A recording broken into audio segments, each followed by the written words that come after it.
Gloire à Dieu, que le Seigneur nous bénisse et que Dieu nous fortifie. Veuillez vous asseoir, que le Seigneur nous bénisse.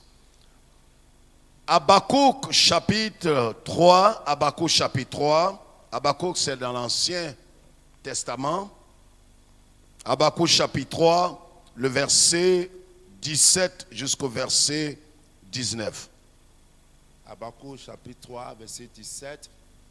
Car le figuier ne flétrira pas, la vigne ne produira rien, les fruits de l'olivier manquera, les champs ne donneront pas de nourriture, les brebis disparaîtront du pâturage et il n'y aura plus de bœufs dans les étables.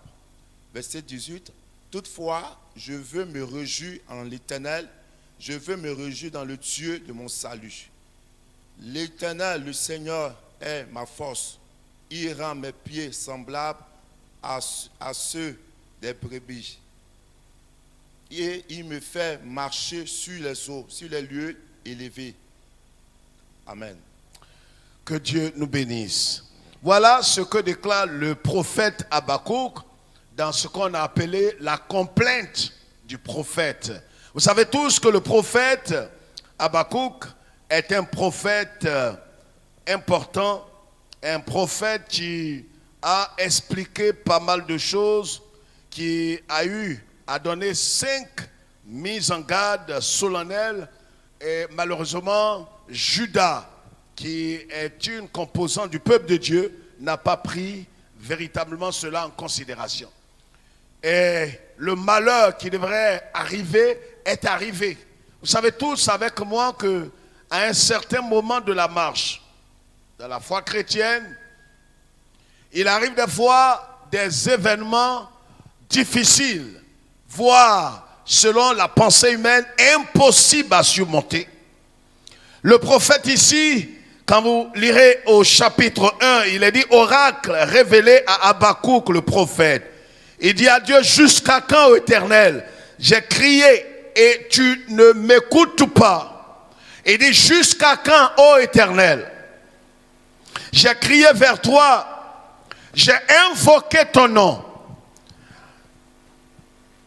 j'ai invoqué ton Saint-Nom, j'ai prié Dieu, mais je n'ai pas eu de réponse. C'est ce que le prophète Habakkuk était en train de dire quand vous lisez le chapitre 1. Et pourquoi? Parce qu'à un certain moment, Dieu était silencieux.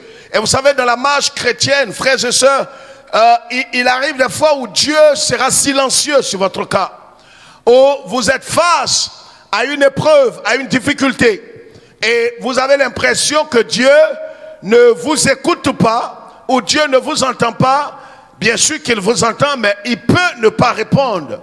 C'est pourquoi le thème de notre message est intitulé « Face à l'incertitude, face à la tragédie, face à ce qui est incompréhensible, continuez de faire confiance à Dieu. » En d'autres termes, continuez de croire Dieu. Nous devons continuer de mettre notre confiance en l'éternel Dieu. Quelle que soit l'adversité, quels que soient les fléaux, quelles que soient les attaques, quelles que soient les difficultés du moment, nous devons continuer de faire confiance à notre Dieu. Alléluia. Alléluia. Et c'est ce que le prophète Habakkuk essaie de dire au peuple de Juda. Vous savez, les Chaldéens ont fait une invasion sur Juda. Ces Chaldéens ont surpris Juda. Et qu'est-ce qu'ils ont fait, ces hommes? Ils ont semé la désolation. Et c'est ce que le prophète essaie de révéler ici quand il dit, quand nous lisons à partir de la dernière phrase du chapitre, du verset 16, nous voyons cela. Il dit, le jour où l'oppresseur marchera contre le peuple. Le prophète est en train de révéler quelque chose qui va se dérouler dans le temps. Il dit, le jour où l'oppresseur marchera contre le peuple, car le figuier ne fleurira pas, la vigne ne produira rien, le fruit de l'olivier manquera, les champs ne donneront pas de nourriture, les brebis disparaîtront du pâturage, il n'aura plus de bœufs dans les étables. Voici la désolation, face à la désolation, face à tout ce qui paraît aux yeux de l'homme comme difficile, comme impossible. Regardez par exemple les pandémies. Regardez aujourd'hui la maladie qui défie la science. Regardez à toutes ces choses qui s'attaquent à la foi chrétienne. Qu'est-ce que nous devons faire? Quelle attitude devons développer? Quelle doit être l'attitude du croyant né de nouveau, ayant l'Esprit de Dieu? Nous devons continuer de croire que notre Dieu est vivant. Il se lèvera le dernier, parce que Dieu n'abandonne jamais ses enfants. La Bible dit que le malheur atteint très souvent le juste, mais l'Éternel Dieu l'en délivre toujours. Alléluia. L'Éternel Dieu l'en délivre toujours. Dieu n'abandonne jamais ses enfants. C'est pourquoi face à l'incertitude, face à l'épreuve, face à la difficulté, face à tout ce qui est compliqué, nous devons faire une seule chose: continuer de croire notre Dieu, continuer de faire confiance à Dieu, continuer d'invoquer le Seigneur, continuer de prier le Seigneur, continuer de mettre notre foi dans le Dieu de notre salut. On ne doit pas baisser les bras et dire, oui, comme ça n'est ainsi et que les choses nous dépassent et que les choses nous empêchent, alors c'est terminé, on ne pourra plus jamais avoir gain de cause, on ne pourra plus jamais avoir une solution. Non, notre Dieu est le Dieu qui s'élèvera le dernier. C'est pourquoi, face au blocage, face à l'incertitude, face à la difficulté, face à l'épreuve qui est en face de vous, sachez que notre Dieu est le Dieu suprême. Sachez que notre Dieu est le Dieu qui est élevé au-dessus des cieux. Notre Dieu est celui que la Bible appelle l'alpha et l'oméga. Et rien n'est impossible à notre Dieu. Voilà ce que le prophète Habakkuk a souligné. Il a révélé en quelque temps les difficultés, les épreuves. Il a révélé qu'il n'y a plus d'espoir pour Juda. Parce que dès l'instant où le figuier ne fleurit pas, la vigne ne produit pas, dès l'instant où il n'y a plus de bœufs dans les étables, dès l'instant où l'olivier ne produit plus, il n'y a plus de nourriture, alors c'est la désolation, c'est la famine, c'est toutes sortes de catastrophes.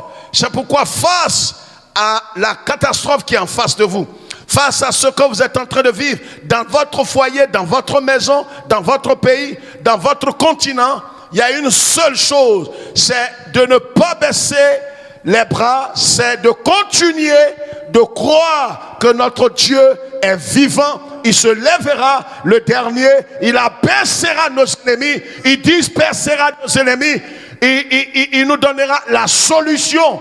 Vous savez, la Bible dit que quand Jésus est mort, ses ennemis ont commencé à se réjouir. Ses ennemis ont commencé à festoyer. Ils ont dit, ça n'est fini pour lui, l'homme de Galilée. Ils ont commencé à danser, même les démons se sont réjouis. Le premier jour, certainement qu'ils se sont réjouis, ils ont festoyé. Les ennemis physiques comme les ennemis spirituels, ils ont festoyé. Mais même le deuxième jour encore, ils se sont dit, il n'a pas dit qu'il mourrait et qu'il ressusciterait. Où est-ce qu'il est? Au point où les disciples même qui ont marché avec Jésus ont douté de Jésus. Frère, face à l'incertitude, aux épreuves, face à tout ce que nous appelons des désespoirs répétés, à un certain moment de la vie, vous savez, quand vous avez échoué une fois, deux fois, trois fois, prenez l'exemple par exemple d'une femme qui a fait des fausses couches plusieurs fois et qui n'a pas d'enfant depuis 10 ans, 15 ans, votre désespoir est répété. Et quand c'est comme ça, vous êtes face à l'incertitude. Vous ne savez plus qui croire. Est-ce qu'il faut continuer de croire Dieu? Est-ce qu'il faut continuer de mettre notre confiance en l'éternel Dieu? La Bible dit ici, le figuier ne fleurira pas, l'olivier ne portera pas de fruits, la vigne ne produira rien, il n'aura pas de bœufs dans les étables. C'est une désolation. Mais face à la désolation, face à l'incertitude, le prophète Habakkuk a eu une seule parole. il dit au verset 18, toutefois, alléluia. Il ne dit pas je vais me plaindre. Il dit toutefois, je veux me réjouir en l'Éternel. Je veux me réjouir en l'Éternel. Pourquoi est-ce qu'un homme peut-il se réjouir quand tout va mal? Peut-être qu'il a perdu la raison. Non. Peut-être que ça ne va pas dans sa tête. Bien sûr que si. Le prophète il jouissait de toutes ses facultés. Vous savez, ce n'est pas facile si vous marchez sur le chemin de la croix. Si vous êtes en train de marcher sur le chemin de la croix, ceux qui sont autour de vous vont penser que vous ne jouissez pas de toutes les capacités intellectuelles. Ils diront de vous peut-être que vous êtes malade. Peut-être que vous devez être transféré dans un hôpital psychiatrique. Ils diront que peut-être vous êtes fou. Regardez ce que le prophète Habakkuk dit. Il n'aura plus de vie. Les oliviers ne vont plus produire. Le pâturage n'existera plus. Il n'aura plus de lait. Il n'aura plus de nourriture. Mais il dit toutefois, en ce qui le concerne. Qu'est-ce qu'il dit? Il dit, je me réjouirai en l'Éternel. Je me réjouirai en l'Éternel. Quel est cet homme qui, quand tout va mal, il peut se réjouir dans le Seigneur? C'est celui qui a mis sa confiance en l'Éternel. Alléluia. Celui qui a mis sa confiance en l'Éternel. Celui qui a la certitude de son salut. Celui qui a mis sa foi en la mort et la résurrection de Jésus-Christ. Celui qui a mis sa confiance dans le ressuscité. Celui qui sait que Jésus est le même hier, aujourd'hui et éternellement. Celui-là peut dire, je me réjouis en l'Éternel mon Dieu. Notre espoir ne sera pas trahi. La Bible dit que l'espérance ne sera pas déçue. C'est pourquoi, quel que soit ce que vous êtes en train de vivre, mettez votre espérance en Jésus-Christ. Le prophète Habakkuk dit, toutefois, je veux me réjouir en l'Éternel. Je veux me réjouir dans le Dieu de mon salut. Alléluia. Quand on a la certitude, comme la Bible dit, en Romains chapitre 8, verset 16, qui atteste que le Saint-Esprit rend témoignage à mon esprit que je suis né de Dieu et que j'ai la vie éternelle. Alors qu'est-ce que je fais? Quelles que soient les catastrophes, les incertitudes, quelles que soient les preuves, les désespoirs répétés, je veux me réjouir dans le Dieu de mon salut. C'est ce que nous appelons les fous de Dieu. Je veux me réjouir dans le Dieu de mon salut. Il n'a pas dit tout simplement je vais me réjouir dans le Dieu d'Israël. Il dit je vais me réjouir dans le Dieu que je connais personnellement. Le Dieu qui m'a sauvé de mes péchés. Le Dieu qui m'a sauvé de la mort éternelle. Le Dieu qui m'a retiré des ténèbres pour me faire passer à la lumière. Le Dieu qui m'a retiré des puissances occultes pour me transférer dans le royaume de Dieu. Il sait et il connaît le Dieu en qui il a mis sa confiance. Il dit je veux me réjouir dans le Dieu de mon salut. Je vais me réjouir dans le Dieu de mon salut. Alléluia.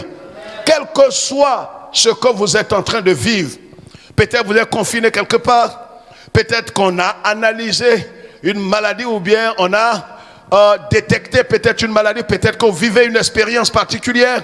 Ce que vous devez comprendre, c'est que quel que soit ce que vous êtes en train de vivre, vous devez comprendre que notre Dieu est un Dieu vivant.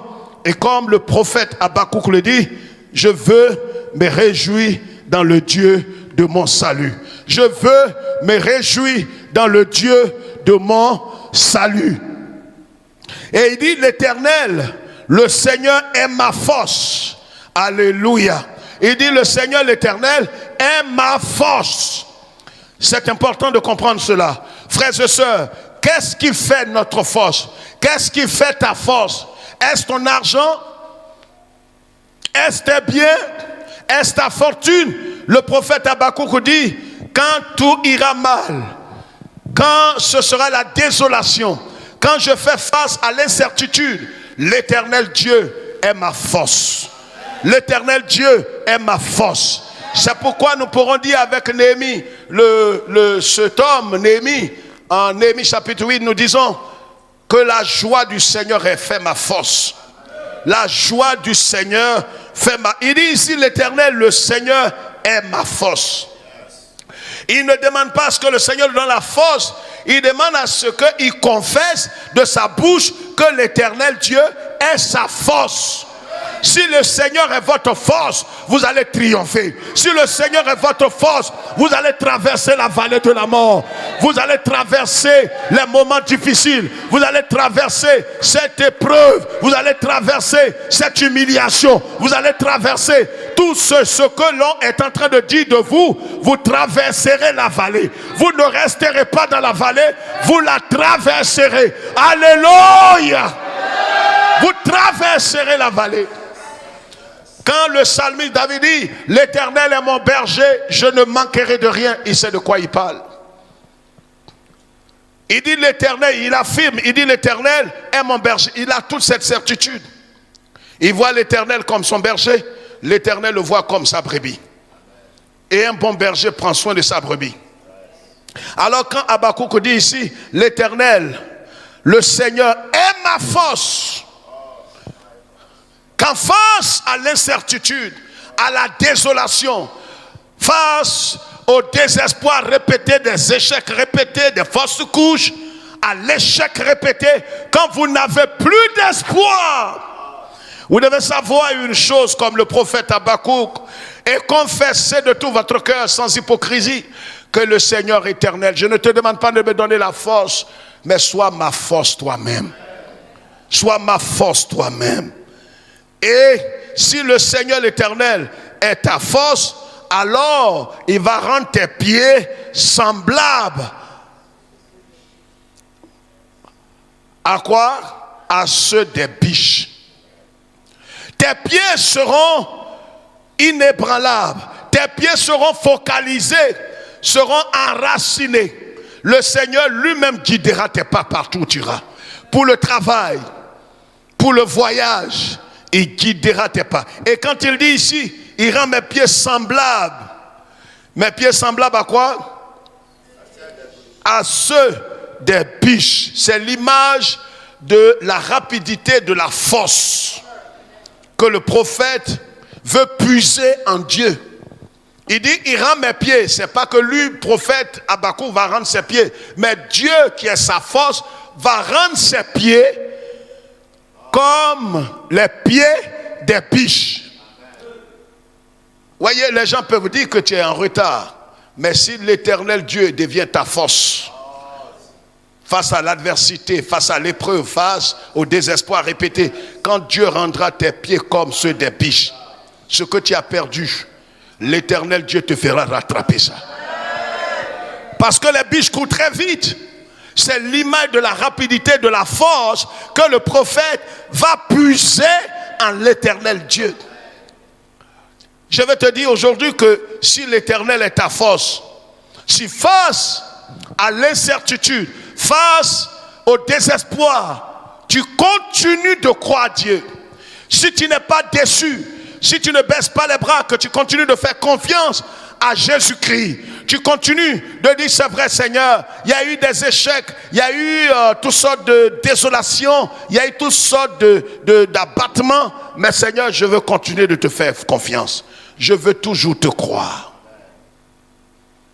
Il va rendre tes pieds semblables à ceux des biches.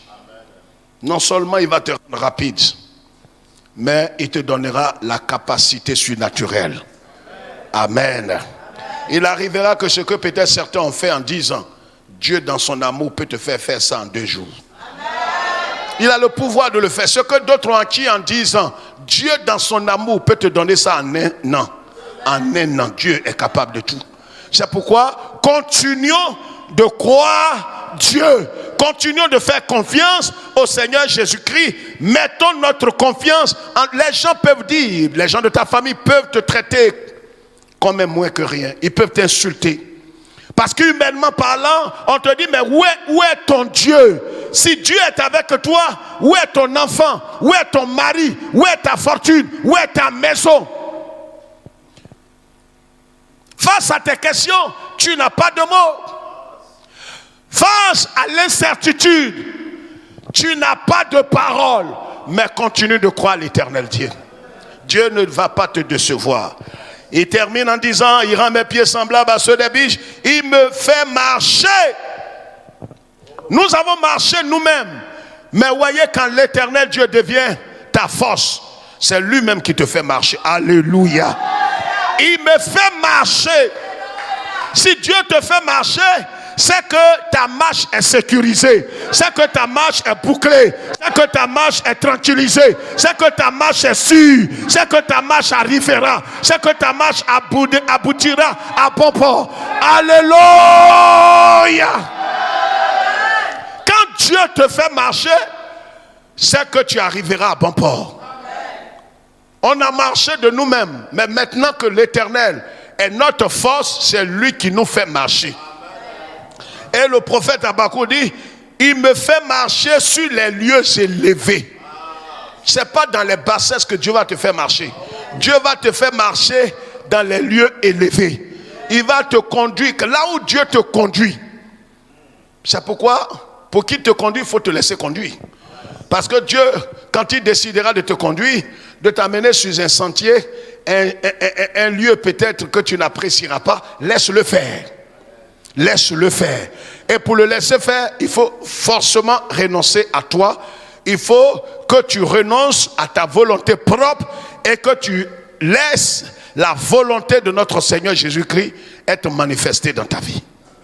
Parce que tant que tu voudras te conduire toi-même, tu ne réussiras pas. Mais si tu laisses le Seigneur te conduire pour le mariage, pour le voyage, pour ta santé, pour la prospérité vraie, biblique,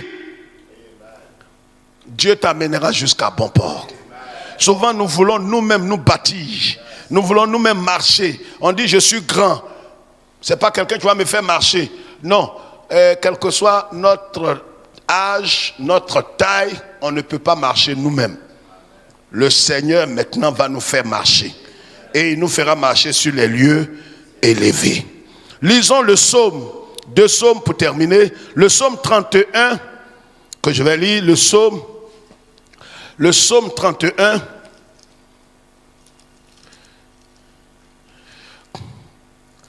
Le psaume 31, versets 14 et 15. Regardez ce que la Bible dit. J'apprends les mauvais propos de plusieurs, l'épouvante qui règne alentour. Quand ils se concertent ensemble contre moi, ils complotent de m'ôter la vie. Mais en toi, je me confie, ô Éternel. Je dis, tu es mon Dieu et mes destinées sont dans ta main. Voilà ce que dit le psalmiste, le roi David. Qu'est-ce qu'il dit? Il dit, j'apprends que des gens complotent contre moi. Frère, à l'orée de la Pâque, il y a toujours des menaces. Il y a toujours des attaques. Il y a toujours, que ce soit la Pâque ou pas, il y a toujours des gens qui sont tapis dans l'ombre, qui rôdent autour de toi, qui veulent te faire du mal. Mais regardez ce que David, le roi David, il dit, j'apprends tout ce qui se fait autour de moi. Ils complotent de m'ôter la vie. Je ne sais pas quel complot qui est contre toi. Peut-être même de tes amis, de ta propre famille. Peut-être même des ennemis tapis dans l'ombre. Mais laisse-moi te dire ce soir que face à cette incertitude, face à ces attaques, face à ces menaces, David dit, moi, c'est en toi que je me confie. Disons avec le roi David que c'est en l'Éternel seul que nous pouvons nous confier. La Bible dit, maudit soit l'homme qui met sa confiance dans l'homme. Confions-nous en l'Éternel Dieu. Et il dit, mes destinées sont entre tes mains. Mon lendemain est entre tes mains.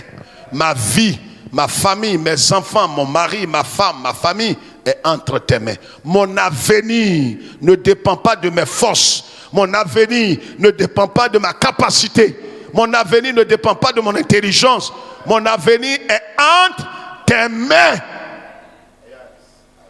C'est ce que nous devons dire. Et puis, le dernier passage que je voulais lire, c'est le psaume 62, que nous aimons très bien. Le psaume 62, le verset 2 et 3. Oui, c'est en Dieu que mon âme se confie. De lui vient mon salut. Oui, c'est lui qui est mon rocher et mon salut. Ma haute retraite, je ne chancellerai guère. Amen. Amen. Voilà ce que dit encore le psalmiste. Vous savez, David est l'homme selon le cœur de Dieu, c'est ce que la Bible nous dit. Cet homme a souffert. Pourquoi est-ce qu'il a écrit ces psaumes? Il n'a pas écrit ces psaumes comme ça en l'air. Voici un homme qui a traversé des moments difficiles. Souvenez-vous que David a été un roi par le prophète Samuel. Mais malgré qu'il soit un roi, il n'a pas accédé au trône. Le même jour, il était un roi. Dieu l'avait choisi pour être roi, mais il a mis des années. C'est pourquoi, vous voyez, Dieu peut vous annoncer une parole. Dieu peut vous donner une promesse. Mais entre la promesse et l'accomplissement de la promesse, l'annonce de la promesse et son accomplissement, il faut attendre de vivre des moments d'incertitude. J'ai dit il y a quelques années en arrière que quand Dieu vous donne une prophétie, la prophétie va s'accomplir par son contraire dans votre vie. David a vécu des moments difficiles et incompréhensibles. Mais face à l'incertitude, quand il était encerclé par une armée ennemie, quand Saül voulait détruire sa vie, quand son propre fils Absalom voulait le renverser par un coup d'état, David s'est confié en l'Éternel. Je vais dire à quelqu'un aujourd'hui même, je ne sais pas ce que tu es en train de traverser, tu es en train de vivre. Peut-être que tu es face à une montagne. Peut-être que tu es face à l'incertitude. À force d'échouer, tu demandes à Dieu jusqu'à quand? Habakkuk a dit aussi à Dieu jusqu'à quand vas-tu nous laisser dans la désolation? Vas-tu permettre à ce qu'il y ait des morts? Vas-tu permettre qu'il y ait des échecs répétés dans nos vies? Jusqu'à quand? Mais face à ces incertitudes, nous avons notre responsabilité, c'est de continuer de faire confiance à Jésus-Christ. Il ne nous trahira pas. Il ne nous abandonnera pas. Souvenez-vous, quand Jésus lui-même était à la croix, il avait dit, Père, pourquoi m'as-tu abandonné? Pourquoi m'as-tu abandonné? Il a crié vers lui. Eli, Eli, lama sabachthani. Le Père n'a pas répondu. Il viendra un temps où vos prières seront sans suite. Pas parce que Dieu ne vous a pas entendu, mais parce que il permettra que vous traversez cette épreuve. Et c'est ce qu'il va faire dans votre vie. Face à l'incertitude, face à des drames, face au désespoir répété. Ayez l'attitude qu'Habakkuk a eue. Il a dit, je me réjouis dans le Dieu de mon salut. Même si les vignes ne produisent plus, même si la vigne ne produit plus, même s'il n'y a plus de nourriture, je me réjouis dans le Dieu de mon salut. Et tant que je me réjouirai dans le Dieu de mon salut, pour se réjouir dans le Dieu de son salut, c'est qu'il faut connaître son Dieu. Ça veut dire, Habakkuk était certain que même s'il n'y a pas de nourriture autour de lui, le Dieu en qui il a mis sa confiance ne l'abandonnera pas. Même s'il y a des échecs partout, même si le fléau est en train de frapper des milliers de personnes, il a dit, le malheur atteint très souvent le juste. Mais celui qui le délivre, ce n'est ni le pasteur, ni le prophète, ni l'archevêque. C'est l'Éternel qui le délivre toujours. Continuez de croire Dieu, de mettre votre confiance en Jésus-Christ et ne doutez pas. Quels que soient les échecs répétés, les désespoirs répétés, continuez de faire confiance en notre Dieu. Il ne vous laissera pas là où vous êtes. Il ne vous laissera pas là. Vous savez, je vais dire quelque chose à quelqu'un qui nous suit. Ils ne viendront pas te trouver là où ils t'ont laissé.